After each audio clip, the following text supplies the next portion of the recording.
हाय, मैं हूँ सीए गारा सबरवाल, ए टीम कॉमर्स एकेडमी इंदौर से। और इस वीडियो के अंदर हम आगे बढ़ाने वाले हैं अपने डिस्कशन को, जो हमने पिछली वीडियो के अंदर शुरू किया था, जिसके अंदर हम बात कर रहे थे कि भाई अगर आप एमएलएम आपके सामने कोई ऑफ़र लेकर के आता है या फिर आप ऑलरेडी एमएलएम का पार्ट हैं, तो आपको उसे किस तरह से मैनेज करना है बिना अपने करियर को डिस्टर्ब करे, और कौन से ऐसे एमएलएम के आपके ऑफ़र्स हैं जिन्हें कम्प्लीटली आपको इग्नोर कर देना चाहिए। एंड ऑल्सो करियर के ऊपर आपका मेन फोकस होना चाहिए। ये अगर आप ऑप्ट करते भी हैं तो साइड हसल से ज़्यादा नहीं होना चाहिए। इसी के ऊपर और फर्दर डिस्कशन हम कर रहे हैं। बने रहिए हमारे साथ, मैं और जगवीर। और अगर ये डिस्कशन आपको पसंद आता है तो शेयर करें अपने दोस्तों के साथ, and A like and A subscribe would be awesome. That's what I also did. But एक नेगेटिव भी था। नेगेटिव ये था कि मेरा काफ़ी टाइम जा रहा था इन चीज़ों में। सो मैं काम तो अपना कर रहा था, but I was having no fun. 1.5 साल के लिए मैंने कोई मस्ती नहीं करी, कोई मूवी नहीं देखी, कोई कोई रेस्टोरेंट में नहीं गया, कुछ नहीं किया।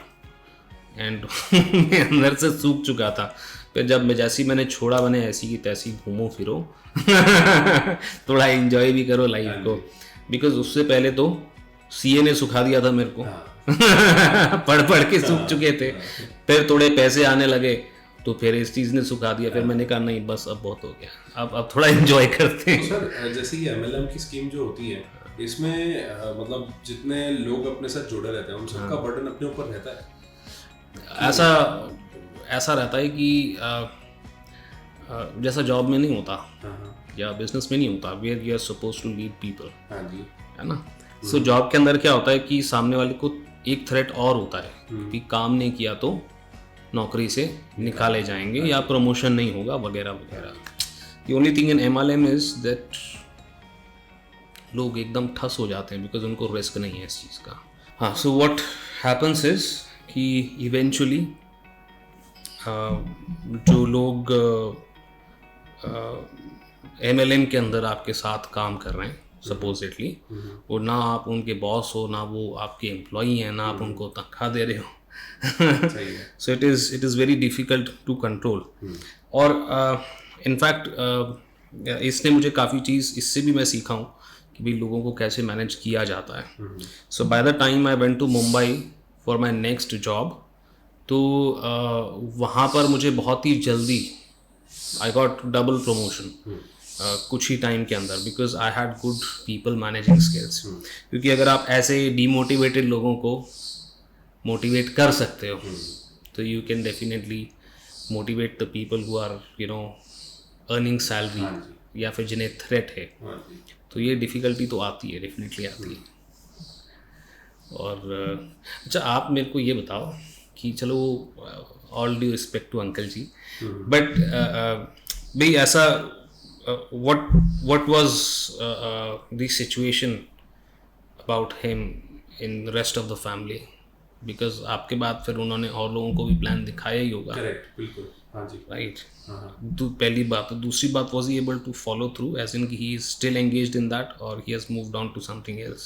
नहीं, वो उसी में ही बस अटके हुए थे कि आप ये लेके देखो, आप करके देखो, ये प्रोडक्ट्स ले जाओ, मैं आपको ऐसे ही दे रहा हूँ, अच्छा आप इसको सेल करो। वो अटके हुए थे। और सरप्राइजिंगली क्या हुआ, जैसे ही मैं उनका घर एग्जिट किया, वहाँ से एक पर्सन एंटर हुआ। वो पर्सन भी उसी के लिए आया होगा। ओके। तो आप कतार में थे मतलब? मैं लाइन में था ऐसे। तो और थे मेरे बाद अभी। तो ये स्कीम में वही है ना कि अब वो कनेक्शंस चाहते हैं तो वो हमारे थ्रू ही कनेक्ट करेंगे ना। तो वो बस वही अपना काम कर रहे थे। वो मेरे को एक चीज़ और लगती है, दैट आई डोंट वांट कि जो भी हमारे इस कॉन्वर्जेशन को देखे और उनको कोई कल को प्लान शो करे, I don't want them to have a closed mind, है ना। दूसरा है कि जो भी आपको प्लान दिखा रहा है, have empathy towards that person, right. ऐसा नहीं कि आप उसको लताड़ी दो, हट ऐसा नहीं करना। उसको इतने नुक्स भी नहीं बताने कि वो खुद के काम के लिए डिमोटिवेट हो जाए। उसको बस चलने देना, पूरी बात रिस्पेक्टिवली सुन लेना, उसके बाद एक्शन लेना कि यार करना है या नहीं करना, वो भी डिस्कस करने के बाद। जैसे गौरव सर हो गए, इनसे डिस्कस कर लीजिए आप कभी ऐसे कंफ्यूजन में आ जाते हैं तो। ट्रू। तो मतलब मुझे ऐसा लगता है कि ऐसा टॉपिक है इसके ऊपर बातचीत तो बड़ी लंबी हो सकती है, डेफिनेटली हो सकती है, राइट। बट करियर वाइज मैं एक बात कहना चाहूँगा। व्हाट हैपन्स इज कि अ लॉट ऑफ स्टूडेंट्स जब 12th में होते हैं या 11th में होते हैं, उनको करियर के बारे में 100 चीज़ें सोचनी होती हैं। व्हाट हैपन्स इज कि जब ऐसा प्लान उन्हें सुनने को मिलता है और वो इस बात को मान जाते हैं, तो वो सब कुछ छोड़ करके उसमें लग जाते हैं। और जब तक उन्हें समझ में आता है कि ये चीज़ मेरे लिए नहीं है ना, क्योंकि उन्हें एग्जाम्पल दिए जाते हैं, भाई तुम्हारे ही एज का लड़का आज गाड़ी लेकर घूम रहा है तो जब तक उनको रियलाइज होता है कि नहीं हमारी गाड़ी नहीं आने वाली, तब तक क्या होता है, उनकी गाड़ी निकल चुकी होती है, right. The time of making career decisions if gone. अब MBA करें, कैट करें, बाहर जाना है, फॉरेन कोर्स करना है, क्या करना है, तब तक समय निकल चुका होता है और कुछ हाथ में उनके आता नहीं है, right. So that is one very crucial thing. तो अगर आप इस प्लान को एक्सेप्ट भी कर रहे हो किसी से, किसी पर्टिकुलर कंपनी के अंदर, तो आपका करियर डिसीजन जो है उसको नहीं रोकना है। एक सब्सटेंशियल टाइम लगाना चाहिए करियर को बिल्ड करने में, है ना। बिकॉज आप मतलब मैं मेरी बात कहूँ तो me being a chartered accountant working in a big 4, right, I did it for my own reasons, क्योंकि मैं कुछ चीज़ें सीखना चाह रहा था वहाँ से, राइट। मुझे ख़राब नहीं लगा, I don't regret it, I really love and enjoy what I did, है ना। और मैं कितनी चीज़ें उससे सीख पाया हूँ जो मैं आज भी इस्तेमाल कर रहा हूँ, राइट। तो मैं तो बहुत खुश हूँ, है ना। Secondly I never faced a financial loss, मतलब मैंने उससे कुछ कमाया ही होगा, सही है, मैंने फाइनेंशियल लॉस नहीं किया कभी। So that is another important thing. अगर कोई ऐसा स्कीम है जिसके अंदर आपको कहा जा रहा है कि आप बहुत ज़्यादा पैसे इन्वेस्ट करो, तो गड़बड़ है, तो गड़बड़ है, right. So if you are a student, तो पैसे लगाने वाली स्कीम में कभी नहीं जाना।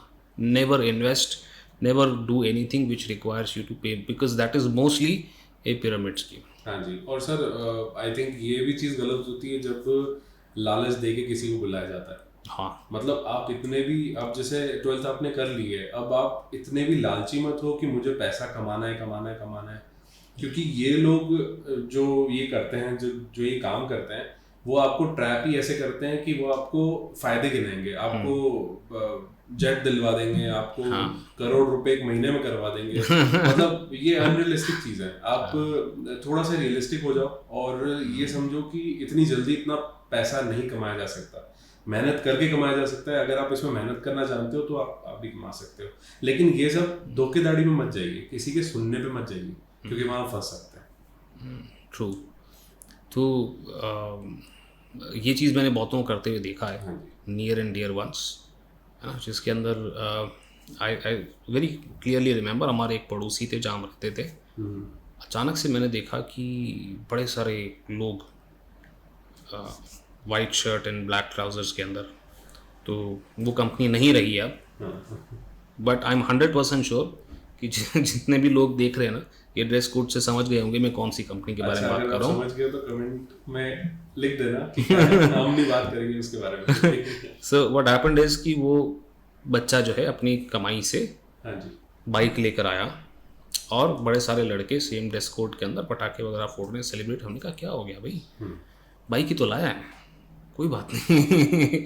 But then we later came to know that he was doing something और the other, and then eventually it didn't work out for him, and वो बाइक का रिमेनिंग EMI मम्मी पापा को ही देना पड़ा था। सो वो मैंने देखा था, तो बड़ा अच्छा लगता है कि भाई हम फर्स्ट ईयर में हैं और सेकेंड ईयर में हैं और बाइक लेकर के आ गए हैं, right. And it is a very good thing to show, but what I say it is not a very good investment, क्योंकि मैंने अभी तक कोई गाड़ी नहीं खरीदी, आई नेवर बॉट। मतलब my mom and dad they have a vehicle, तो मुझे ऐसा लगता है फिर गाड़ी लेने क्या मतलब है, right, because it is not a good investment. तो भाई अगर तुम्हारे पास पैसा आ भी रहा है और कोई तुम्हें बोल रहा है नहीं इससे गाड़ी ले लो शो ऑफ करने के लिए, तो मेरे हिसाब से तो गलत है। तो शो ऑफ करने के लिए आप गाड़ी क्यों ले रहे हो? पैसा आ गया ना, बैंक में डाल लो, शेयर्स की नॉलेज बढ़ा लो, वहाँ इन्वेस्ट कर लो, म्यूचुअल फंड में लगा लो, गाड़ी क्यों ले रहे हो जो डिप्रिशिएट होने वाली है? तो ये लोग क्या है, अगर कोई पैसा कमा भी लेता है तो उसको गलत एडवाइस देना शुरू कर देते हैं। सही है। आप खर्चा क्यों सिखा रहे हो, आप सेविंग सिखाओ, आप इन्वेस्टमेंट सिखाओ ना। ये मेरा बड़ा सिंपल सा लॉजिक है।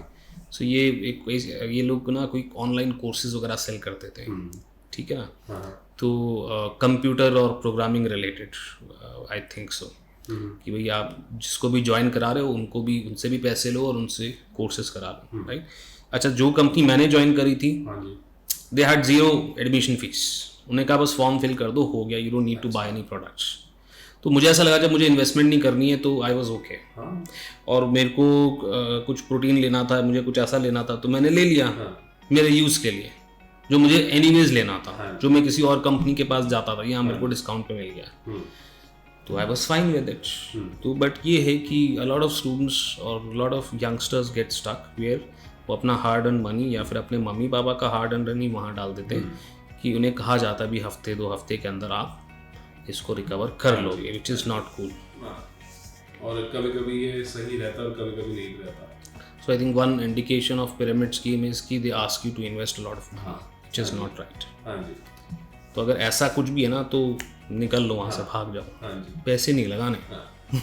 या तो उनकी चीजें सीख लो कि वो बात कैसे करते हैं, वो ट्रैप में कैसे फंसाते हैं, क्योंकि वो आपके काम आ सकती है। मतलब ट्रैप में फंसाना नहीं, लेकिन बातचीत करना, कॉन्फिडेंटली कैसे वो चीज़ें सामने रख देते हैं, भले उनके पास होती नहीं लेकिन कॉन्फिडेंस है।